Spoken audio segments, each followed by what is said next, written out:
Un instante, una foto. Hemos venido aquí hoy a muchas cosas. Una época de cambios que devienen un cambio de época. A muchas cosas, a caminar, a marchar, a saltar, a cantar. Una frase, un sentimiento colectivo y las ganas de hablar de nosotros en nuestro idioma. Pero entre tantas cosas de las que hoy hemos venido a hacer aquí a Mar del Plata hoy, nuestros problemas, nuestras soluciones, nuestra América adulta y soberana. Y cada uno de nosotros trajo una pala. Un fantasma recorre Europa y el mundo entero. Una pala de enterrador. Un continente que expone a la faz del mundo entero sus conceptos, sus fines, sus aspiraciones. Y una frase que lo resume todo. Porque aquí en Mar del Plata, gritada en el lugar indicado, está la tumba del Alca. En el momento exacto. Vamos a decirlo. Alca, Alca, al carajo. A partir de este momento, Alca, Alca, al carajo. Las fronteras se abren y la patria se agranda. Esto es Al Carajo. Noticias, política y cultura de América. Esto es Al Carajo.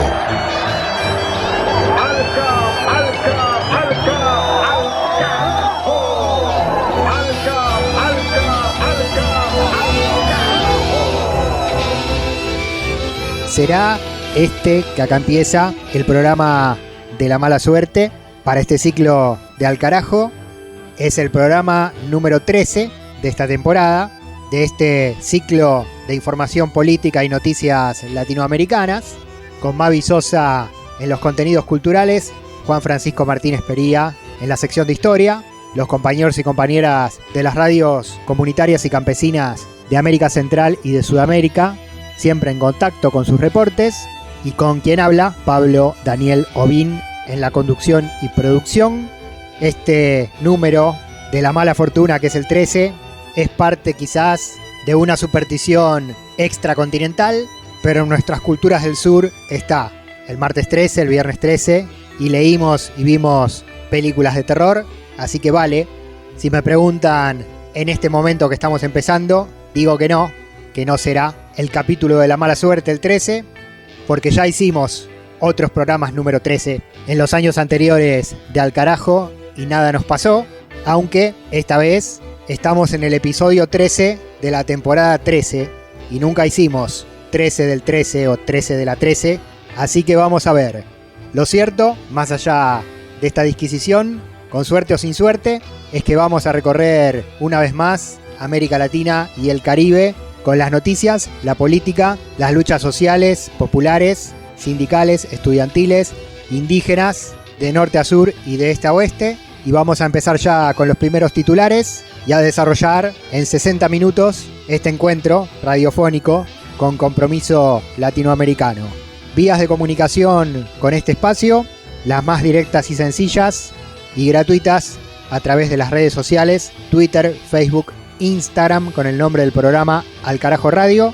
Tenemos también un canal de YouTube perteneciente al programa, donde subimos cada uno de los capítulos de este año y también pueden encontrarse con material de los años anteriores. Y tenemos también como alternativa un espacio en la plataforma iVoox, iVoox.com/alcarajo2022, con opción de descarga y para compartir libremente todos nuestros contenidos.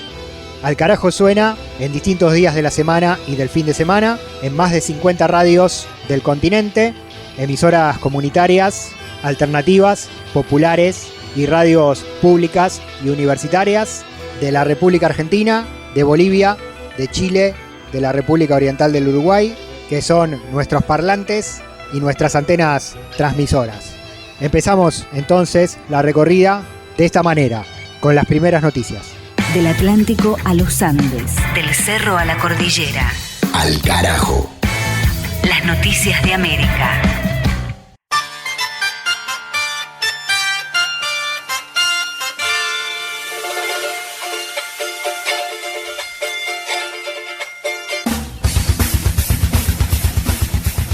En Brasil, realizan juicio popular contra Jair Bolsonaro. El proceso se instaló en la Facultad de Derecho de la Universidad de San Pablo, imputando al presidente por la comisión de crímenes de lesa humanidad durante la crisis humanitaria generada por la pandemia de COVID-19. De acuerdo con la acusación, el Poder Ejecutivo, encabezado por Bolsonaro, no habría adoptado las medidas de contención del virus recomendadas por la ciencia, mientras que sí priorizó el funcionamiento de la economía y montó una campaña para mentir, minimizando el peligro de la pandemia y desinformando sobre sus implicaciones sobre la vida de las personas. Según el cálculo de las organizaciones sociales denunciantes, esta postura del gobierno federal incidió en el total de 665.905 víctimas mortales causadas por el coronavirus en Brasil, provocando directamente al menos 120.000 de esas muertes, siendo los principales afectados las poblaciones negras, las comunidades indígenas y los trabajadores de la salud. Los acusadores son la Comisión de Defensa de los Derechos Humanos, Don Paulo Evaristo Ams, la Articulación de los Pueblos Indígenas de Brasil y la Coalición Negra por los Derechos y los Servicios Públicos Internacionales, junto a movimientos sociales, comunidades y asociaciones no gubernamentales de distintos estados del país. El juicio, de carácter no vinculante, lo lleva adelante el Tribunal Permanente de los Pueblos, conformado por juristas, abogados y referentes de derechos humanos, y si bien no tendrá efecto homologable en la justicia ordinaria, en caso de ser declarado culpable, las pruebas y testimonios reunidas contra Bolsonaro podrían dar pie a la intervención de un fiscal federal para iniciar una causa en cualquier juzgado del país. Al carajo. En Cuba, el gobierno brinda ayuda humanitaria a 800 migrantes haitianos. El grupo de personas, entre las que se encontraban varios niños y niñas, navegaba en una embarcación precaria rumbo a Estados Unidos, pero naufragó durante varios días en pleno mar abierto, con riesgo de hundimiento y peligro de vida. Finalmente, lograron recalar en las costas cubanas, en la zona del municipio Caibarén, al norte de la provincia de Villa Clara. Allí fueron acogidos por pobladores locales y contenidos por autoridades estatales que les dieron atención médica primaria para luego trasladarlos hacia una instalación de hospedaje ubicadas en el municipio villaclareño de Corralillo. Sobre el futuro de los náufragos, el gobierno del presidente Miguel Díaz-Canel manifestó que actuará en consonancia con los acuerdos internacionales sobre migración, poniéndose en contacto con las autoridades de Haití con el fin de garantizar un retorno seguro y voluntario. Tras el operativo de rescate, la Cancillería cubana destacó el compromiso humanitario del país, priorizando la vida y la integridad de las personas que se ven impulsadas a salir de sus naciones por motivaciones económicas para buscar mejores condiciones de vida para sus familias, contraponiendo este accionar solidario a la postura represiva del gobierno norteamericano y de muchos países europeos que criminalizan, detienen y expulsan violentamente a los migrantes que intentan ingresar a sus territorios. En relación a Haití, este es el segundo caso de embarcaciones provenientes de este país que Cuba atiende en el transcurso del presente año, tras arribar el pasado mes de febrero otro grupo de 292 haitianos a la costa norte, en este caso en la provincia de Ciego de Ávila. Al carajo.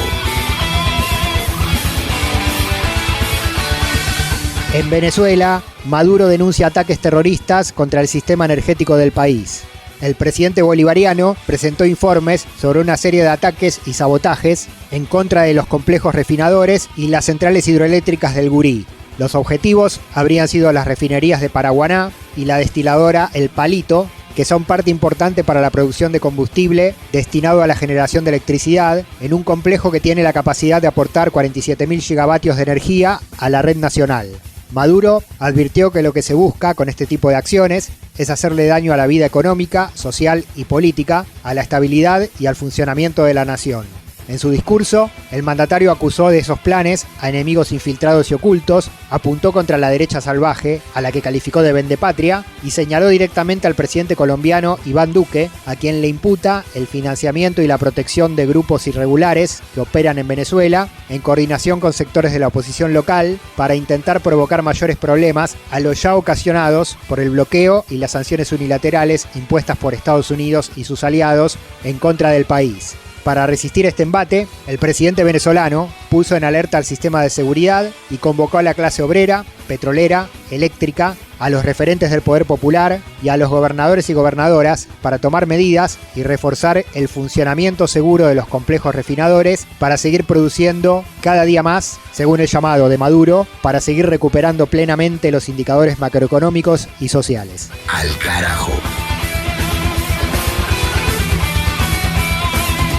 En El Salvador, Bukele extiende el estado de excepción para su guerra contra las pandillas, mientras la oposición denuncia violaciones de derechos civiles. El presidente del país centroamericano envió a la Asamblea Legislativa la prórroga de la ley que suspende las garantías constitucionales a la población bajo el argumento del combate a las maras y a las bandas delictivas. La ampliación de la norma, que venció el pasado 25 de mayo, después de 2 meses de vigencia, tras una previa prórroga, es por otros 30 días más y sale gracias a la mayoría propia del oficialismo en el Parlamento.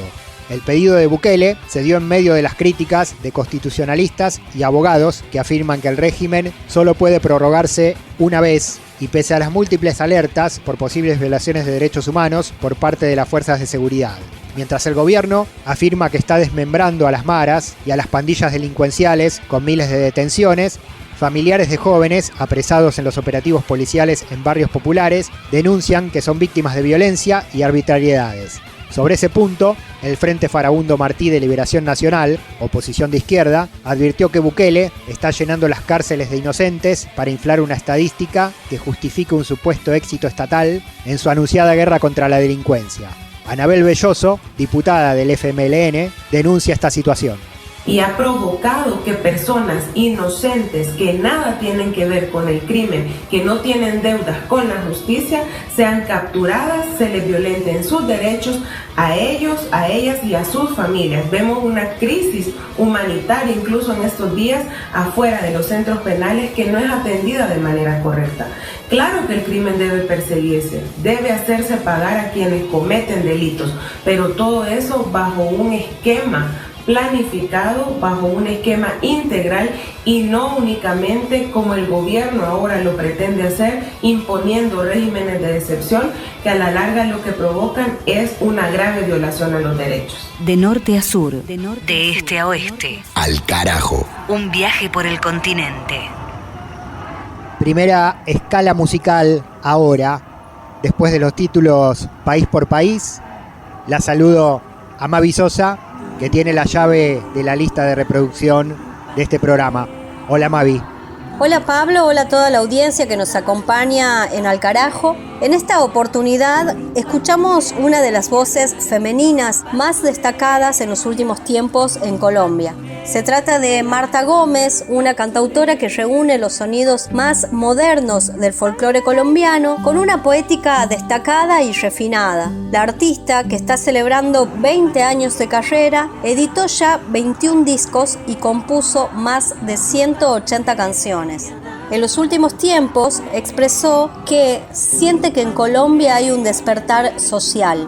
De esa aflicción surgió la canción en marzo de 2021, Un canto por Colombia, que fue grabada junto a un colectivo de artistas colombianos.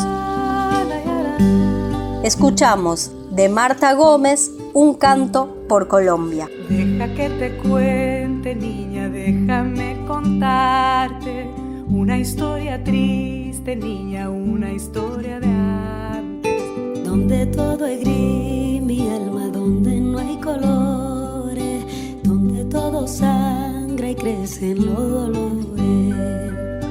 Pero en esa guerra vieja como el tiempo, brotan las canciones del silencio. Las voces se abrazan y se encuentran de nuevo, se juntan y cantan un canto al viento. Un canto por la tierra, un canto por la paz, un canto por la vida, un canto al viento. Un canto por Colombia, por el joven que sueña, por sus viejos y niños, un canto al viento.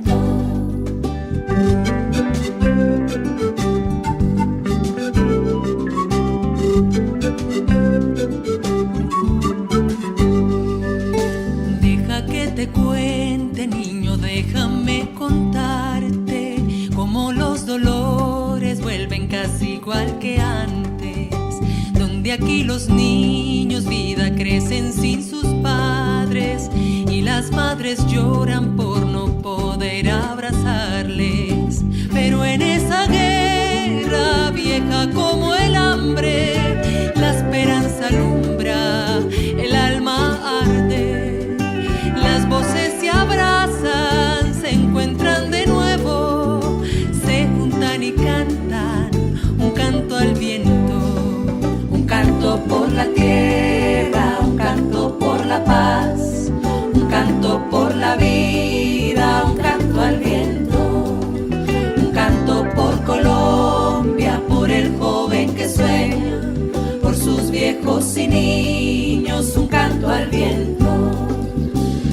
que todo el mundo cante al mismo coro, sienta el mismo ritmo de nuestra canción, que al cantar se espanten las penas y el odio, vuelva la alegría a mi corazón. Un canto por la tierra, un canto por la paz, un canto por la vida, un canto al viento, un canto por Colombia, por el joven que sueña, por sus viejos y niños, un canto al viento.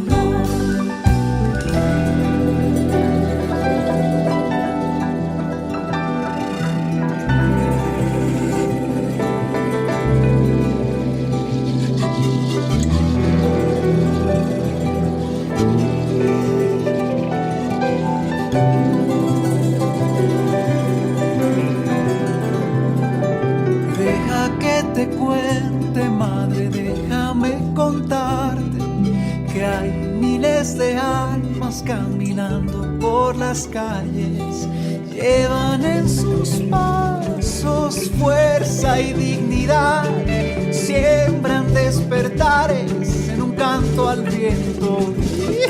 Un canto por la tierra, un canto por la paz, un canto por la vida, un canto al viento, un canto por Colombia, por el joven que sueña, por sus viejos y niños, un canto al viento, un canto por la tierra, un canto por la paz, un canto por la vida, un canto al viento. Un canto por Colombia, en Alcarajo. Marta Gómez, cantautora del país, junto a otros artistas, compatriotas, la música de América Latina y el Caribe, como parte del sumario de este programa. Ahora nos vamos a ir a la historia, la Semana de Mayo en el Río de la Plata y la Revolución de 1810, que le dio origen a lo que después sería la República Argentina. Recibimos a Juan Francisco Martínez Pería para su columna en Alcarajo, historiador del Centro Cultural de la Cooperación. Hola Juan, bienvenido una vez más. Hola Pablo, ¿cómo te va? Una gran alegría estar nuevamente en el programa, un saludo para vos y para toda la audiencia. Y bueno, ahí lo primero que me interesaba de lo que vos decías es la clave latinoamericana, ¿no?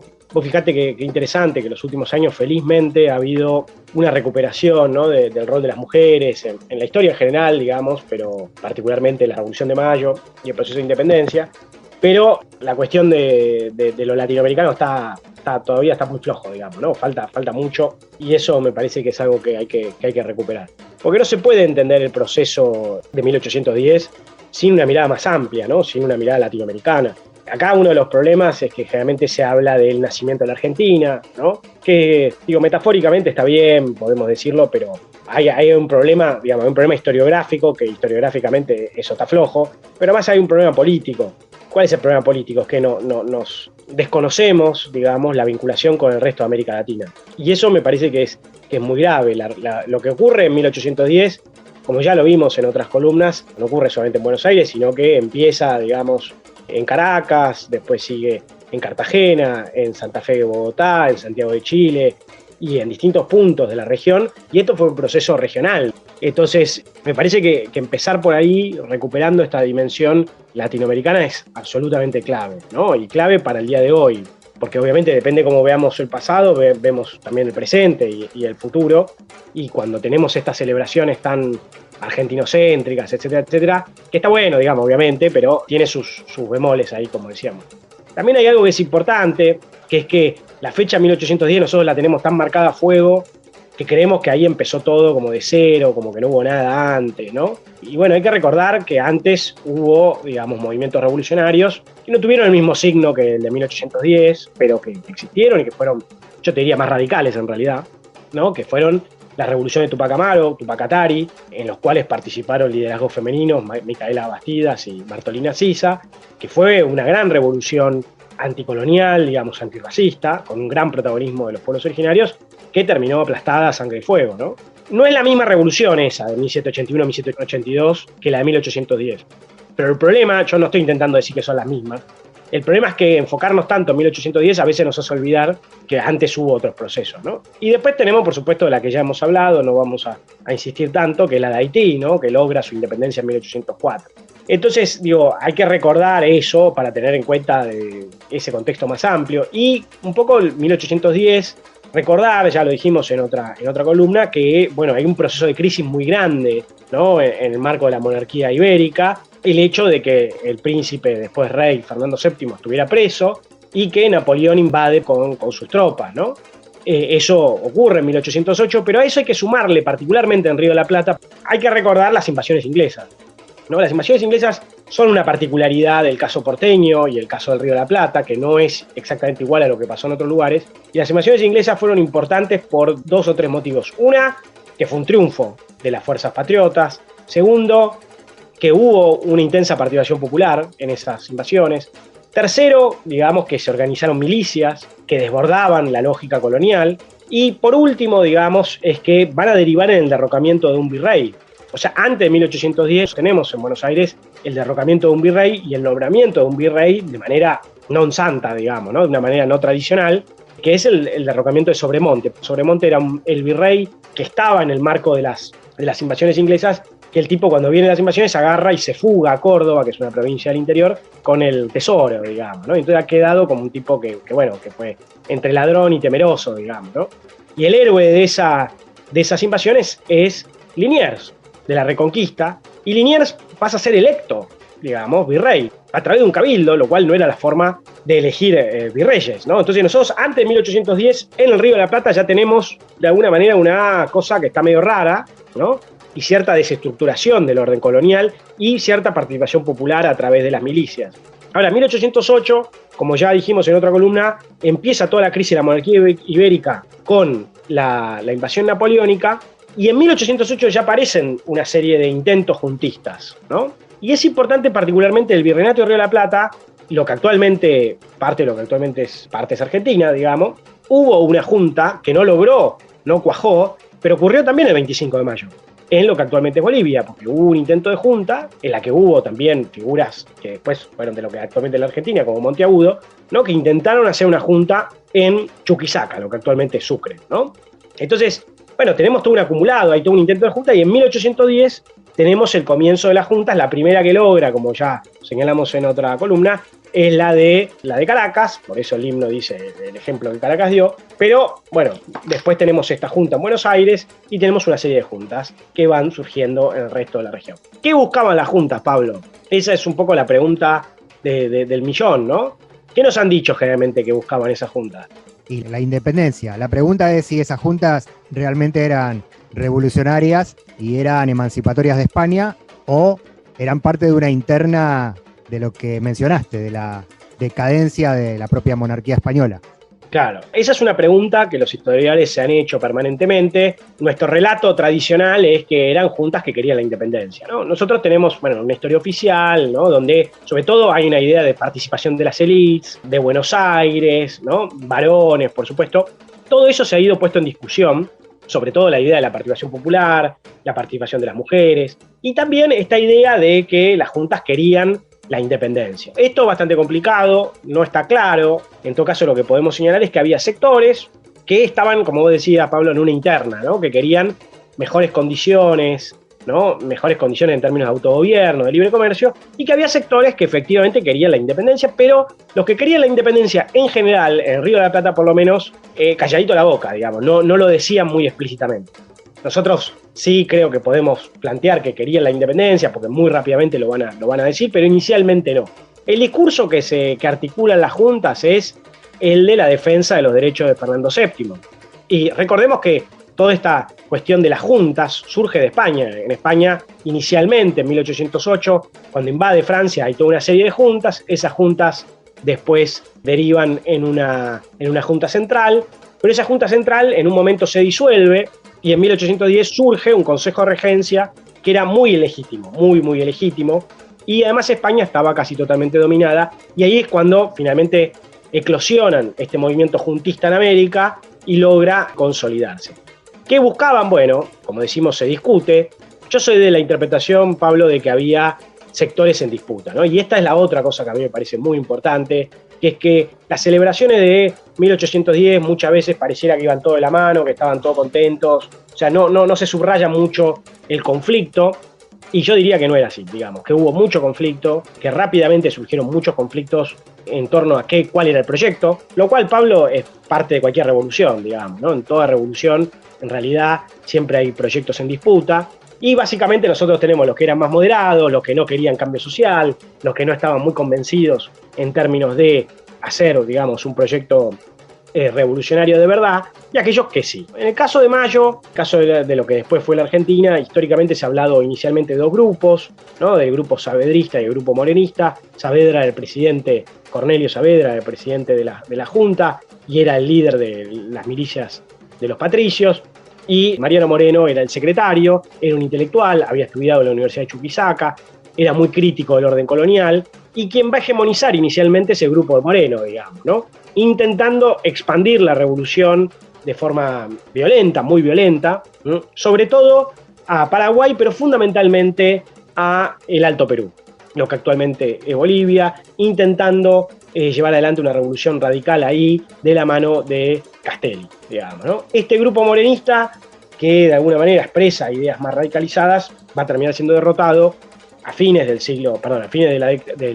1810 y a comienzos de 1811, y Mariano Moreno se va a tener que retirar, y de hecho, bueno, él va en una misión diplomática a Inglaterra y muere en alta mar en condiciones dudosas, muchos han dicho que fue asesinado. Pero bueno, para ir cerrando, 1810 en realidad es como el momento en que se abre una caja de Pandora, digamos, ¿no? El momento en que empieza un proceso liderado inicialmente por criollos, pero que después va a derivar en mayor participación popular. Justamente eso es uno de los temas centrales, hasta qué punto hubo participación popular o no, y que es un proceso que se abre como una caja de Pandora, pero quiero subrayar que esto no se abre solamente en lo que actualmente es la Argentina, sino en un sentido mucho, mucho más amplio, y que recién va a ir teniendo un carácter más independentista con el tiempo. En algunos lugares ese tiempo vino muy rápido, como Venezuela o como Cartagena, y en otros lados lleva más tiempo. Eso siempre porque hubo disputas, conflictos, tensiones entre distintos grupos. Yo siempre cito cuando hablo sobre esto a una frase que dijo el expresidente argentino, felizmente expresidente, Mauricio Macri, en el marco de las celebraciones del bicentenario de nuestra independencia. Él ahí, frente al rey emérito de España, Juan Carlos I, que tiene unas causas en su haber, digamos, ahí él dice, bueno, querido rey, me imagino la angustia de los patriotas, ¿no? Y esa frase, bueno, es una frase vergonzosa, etcétera, etcétera, pero esconde algo de realidad, que es que había sectores que estaban angustiados, ¿no? Esto siempre lo digo. Efectivamente había sectores que estaban angustiados, pero no eran los sectores patriotas de verdad. Los patriotas de verdad estaban muy convencidos. Pero el tema es que hubo conflictos entre los angustiados y los patriotas, y la tragedia de nuestro proceso es que los patriotas triunfaron contra España, pero los angustiados triunfaron políticamente a la larga, ¿no?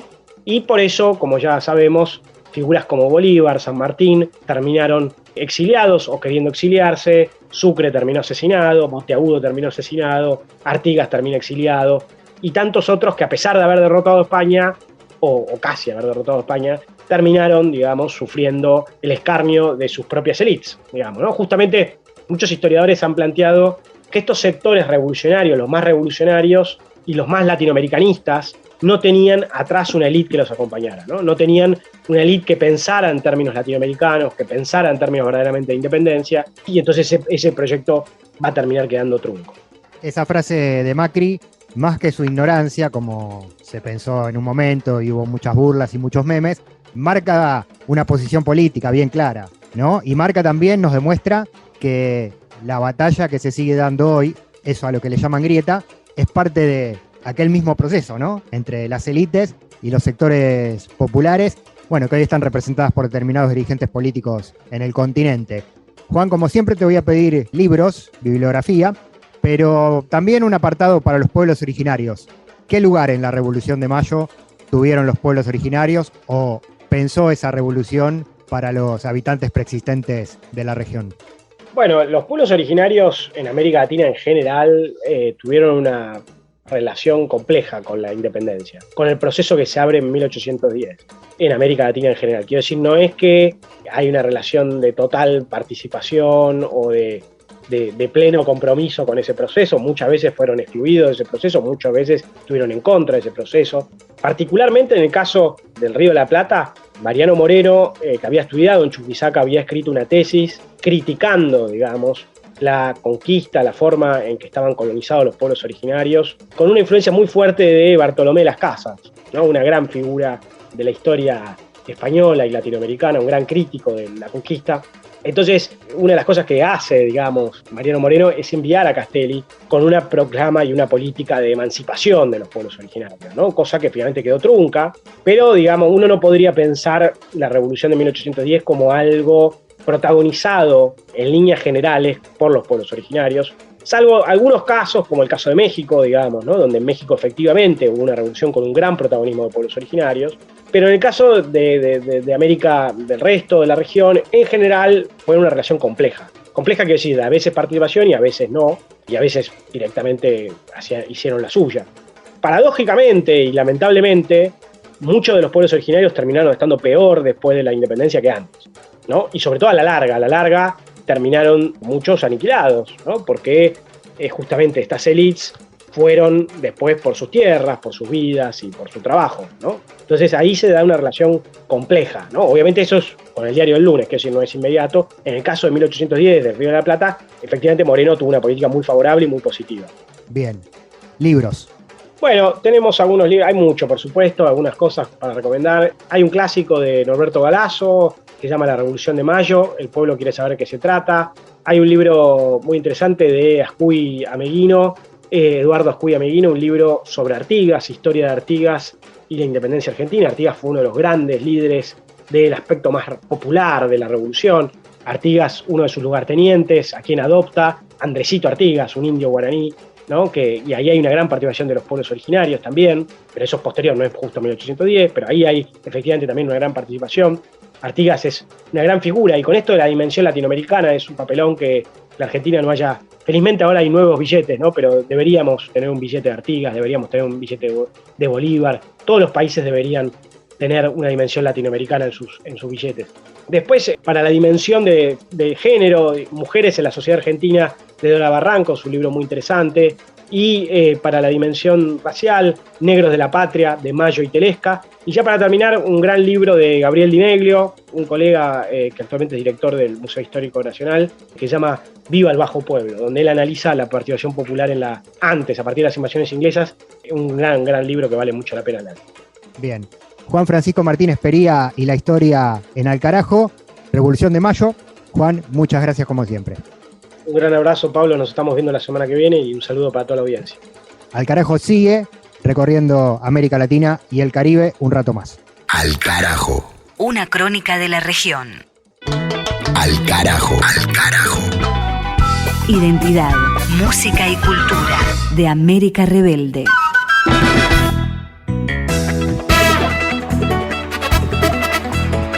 Esto es Brasil.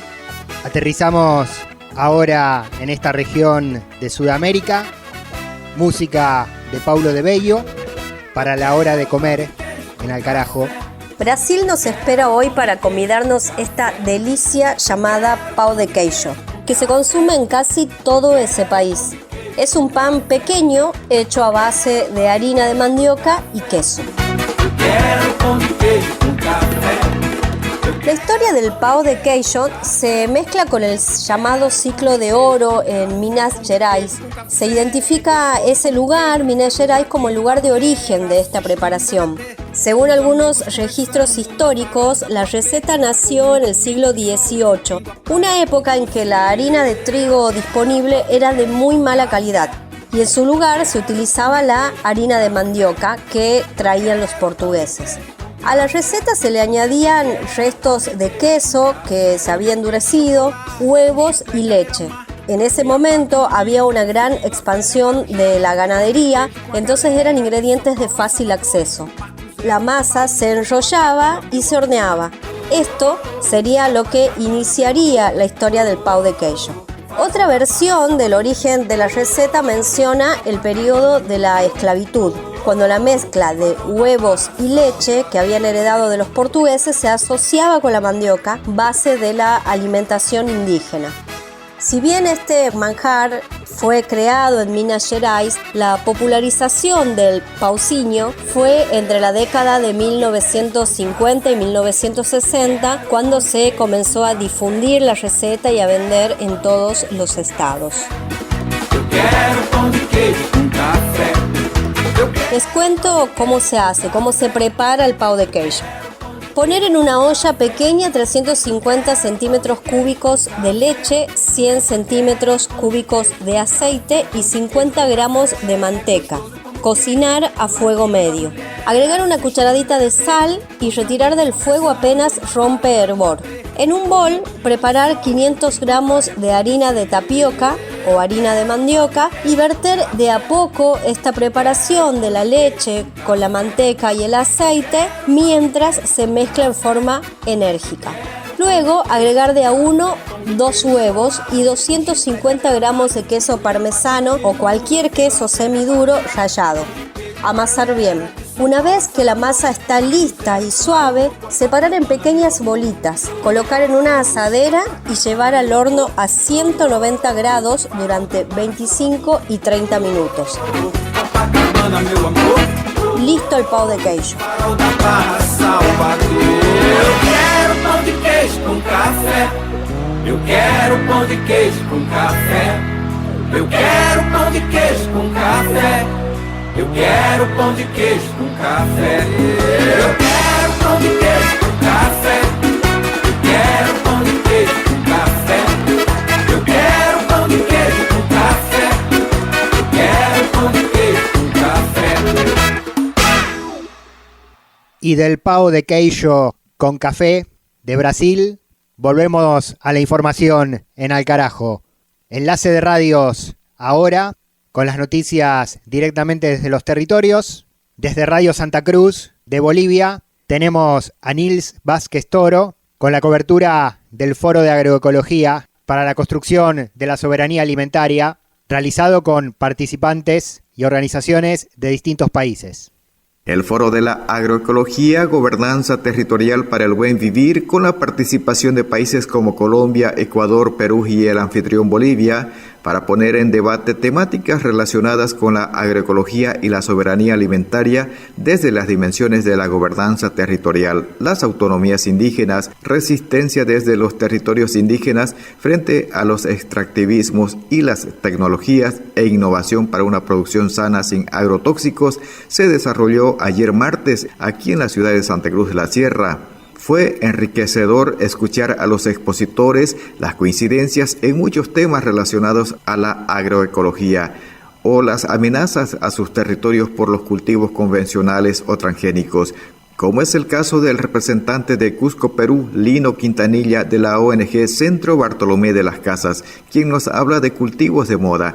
Ya el estilo de vida urbano ha calado mucho y por ende, por ejemplo, en la experiencia de Perú, aparecen como una especie de moda algunos cultivos. A inicios del milenio, por ejemplo, en Perú, el cultivo de la alcachofa estuvo de moda.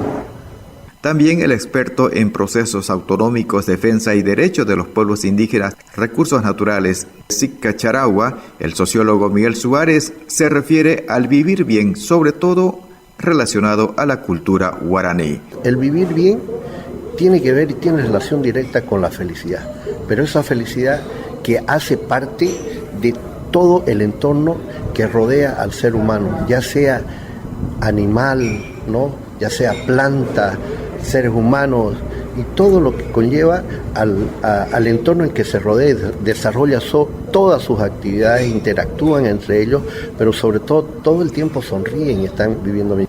Desde Ecuador, también otro de los presentes dedicado a la producción de quinoa orgánica indica conservación de productos agroecológicos y a no abandonar las tierras. Por ello es que debe haber la integración de países hermanos presentes, manifestó. En verdad de que la agroecología hay que fomentar. Entonces, por en cuanto que usted sabe que en la actualidad mucha gente ha migrado a diferentes ciudades, a diferentes países desarrollados y a las ciudades más grandes, en cuanto están olvidadas las tierras del campo, ¿no? Entonces, si nosotros no lo cuidamos a futuro, no va a haber alimento, va a ser escasez si nosotros no cuidamos lo que es agro.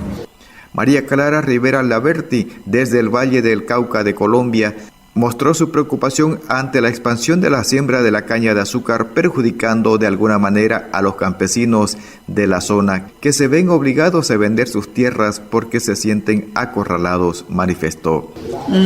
Tenemos muchos problemas, obviamente, porque tenemos el monocultivo de la caña, que es el que nos está invadiendo. Los terrenos más fértiles del valle han sido invadidos por la caña.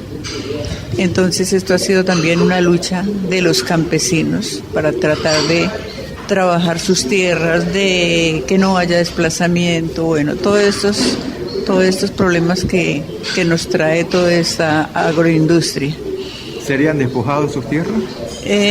Lo que pasa es que vamos quedando como rodeados de caña. Este fue el informe. Nils Vázquez Toro, Radio Santa Cruz. Al carajo. Una mirada al sur desde el sur. El siguiente contacto es Nicaragua. Reclamos de los colectivos de mujeres y las organizaciones por el alza de los feminicidios en el país. Le piden políticas públicas, directas y concretas al gobierno de Daniel Ortega. El reporte es de Nelson Rodríguez desde Radio UCA, Radio Universidad Centroamericana, en Managua, capital de Nicaragua. La organización Católicas por el Derecho a Decidir elevó a 25 la cantidad de mujeres que han sido víctimas de feminicidio en lo que va del año 2022, aunque la Policía Nacional aún no brinda las estadísticas sobre la violencia contra las mujeres en este periodo. Las más recientes víctimas fueron una joven universitaria de nombre Jessie Scarlett Moreira, quien fue encontrada muerta en un apartamento donde alquilaba en Managua el pasado 9 de mayo, y aunque la policía dijo que se trató de suicidio, su madre pidió una investigación exhaustiva porque la joven presentaba golpes y tenía muchos planes de vida, por lo cual desconfía que su hija se haya quitado su propia vida. La mamá dijo que sospechaba del novio de su hija, quien presuntamente tenía muchas discusiones con ella, y denunció que la policía le había advertido que no siguiera hablando con los medios de comunicación. La otra víctima reciente fue María Mercedes Quirós, de 39 años de edad, propietaria de ganado y tierras en el centro departamento de Boaco, a 2 horas de Managua.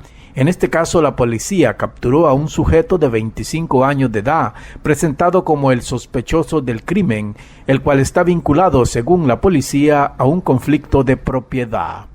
Una activista dijo que las mujeres siguen siendo víctimas de la indefensión y la falta de políticas públicas para su protección.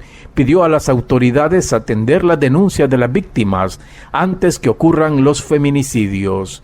El gobierno ha cerrado más de 180 organizaciones de la sociedad civil, de las cuales más de 37 eran organizaciones defensoras de los derechos de las mujeres. Sin embargo, en medio de estas circunstancias, la activista dijo que van a continuar denunciando la violencia contra las mujeres en Nicaragua. Seguiremos alzando la voz, seguiremos visibilizando esta tragedia que nos está pasando a las mujeres. Esta tragedia que nos está pasando es dejar cada día más en desprotección a las mujeres. Es por eso que nosotros tenemos ante este compromiso desde lo personal, que es lo que no nos van a quitar, de seguir alzando esas voces por las que ya hoy no están. Por lo cual demandan al Estado nicaragüense atender esta problemática y no dejar los casos en la impunidad. Les habló Nelson Rodríguez. Al carajo. Una crónica de la región. Y el último puente radial con las noticias de América del Sur en propia voz desde los territorios es desde Asunción del Paraguay. La causa por el asesinato del fiscal Pecci ocurrido en Colombia está estancada. Reporte de Eño Lescano, periodista de la red de radios educativas de Paraguay. En Paraguay, el asesinato del fiscal Marcelo Pecci en Colombia copó la atención nacional, regional y hasta mundial. El asesinato ocurrido en la isla de Barú, una playa del norte de Colombia, ha conmocionado al Paraguay y a Colombia principalmente. Un caldero de rumores se generaron desde los más temerarios hasta los más antojadizos. Ese fiscal Pech tuvo un mal tino a la hora de escoger el lugar de pasar la luna de miel, porque si él está investigando al narcotráfico, no se va a ir al corazón del narcotráfico a pasar sus vacaciones allí. Eso es lo primero que hay que llamar la atención. Yo me alejaría de eso. Si yo estoy atacando a un delito, no me voy a ir al corazón de ese delito a vacacionar. Eso es lo primero que tendrían que interrogarse ustedes en el Paraguay. Lo que señalaba el líder social y analista venezolano Juan Ramón Guzmán. Muchas promesas para dar con los autores y culpables del crimen. El fiscal Marcelo Pecci venía investigando cinco gordos casos relacionados con el narcotráfico y la narcopolítica paraguaya. Hasta ahora, nada de trascendente para encontrar a los culpables. Con este hecho sí, se develó una intrincada red de conexiones de implicados, pero cuya identidad son manejados con absoluta reserva y acallado con el harto conocido proceso de investigación.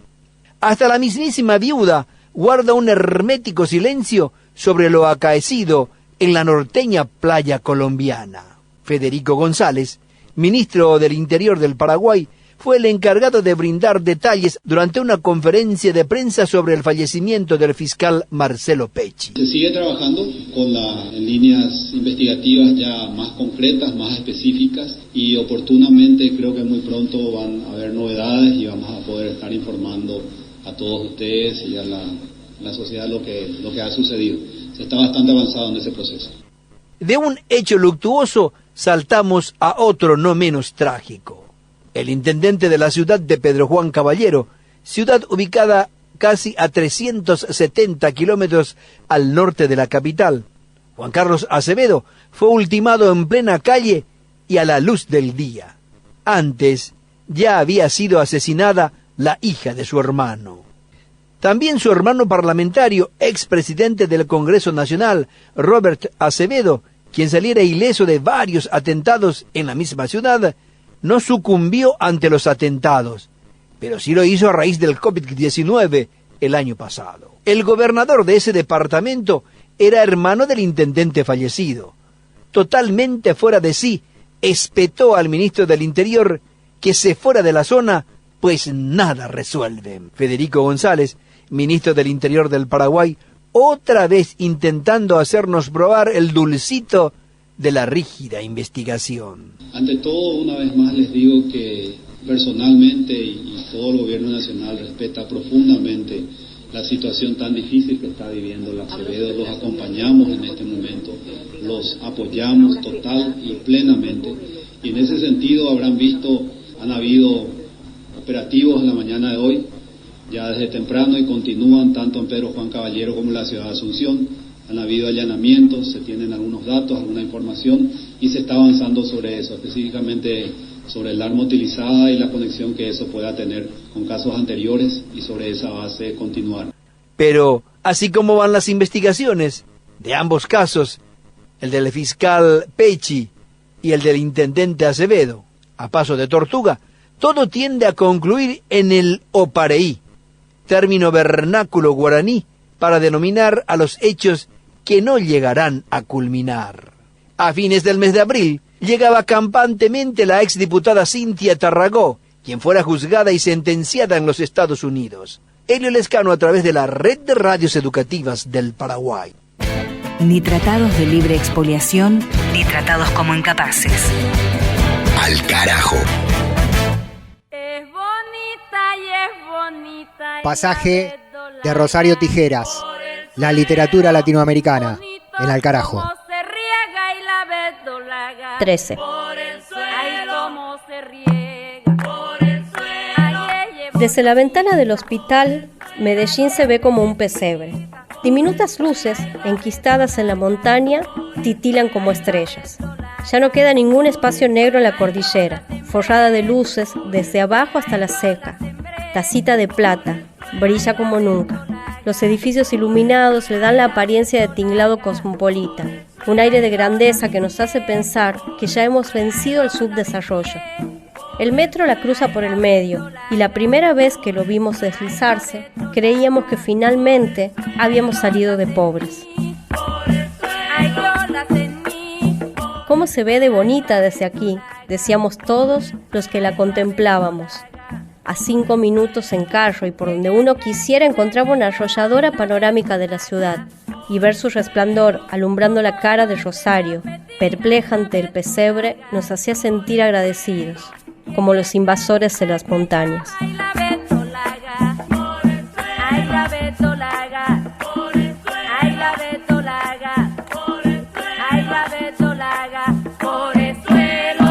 Al carajo. Aquí se queda la clara, la entrañable transparencia de tu querida presencia, comandante Che Guevara. Bueno, llegamos al final del capítulo número 13 de la temporada número 13 de Al Carajo y no hubo mala suerte alguna, así que desmitificamos el numerito. Anduvimos tocando madera de la mesa del estudio durante todo el programa. Quizás eso nos protegió. Acá concluimos. Mi nombre, Pablo Daniel Ovín, en la conducción, en la producción periodística. Juan Francisco Martínez Pería estuvo en la sección de historia. Mavi Sosa en las lecturas. Recién con otro pasaje de Rosario Tijeras, la novela colombiana, que es nuestra elegida en este ciclo 2022 y nos acompaña en cada capítulo. Y Mavi también con la música, las recetas y la cultura del continente. Cerramos acá, nos vuelven a escuchar en este aire en exactamente una semana, mismo día, misma hora y mismo dial que en esta oportunidad. Y cuando quieran en las plataformas, canal de YouTube, plataforma iVoox, Twitter, Facebook, Instagram con el nombre del programa Al Carajo Radio.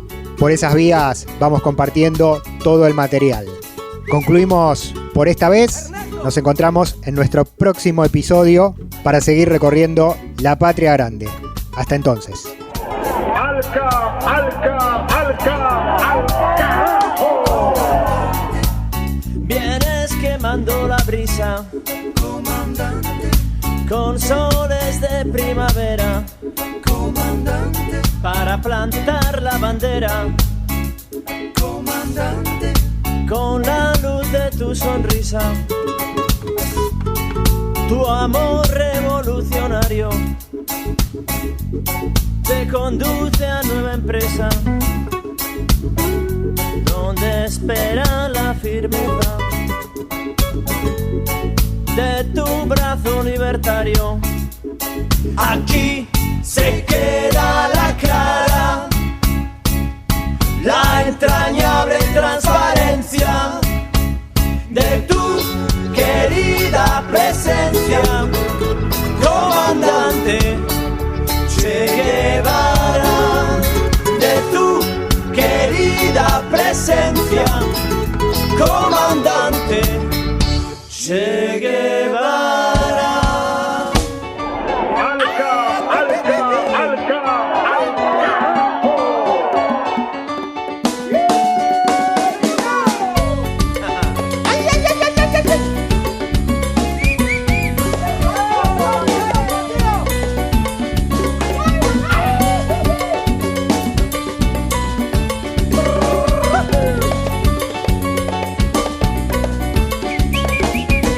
Aprendimos a que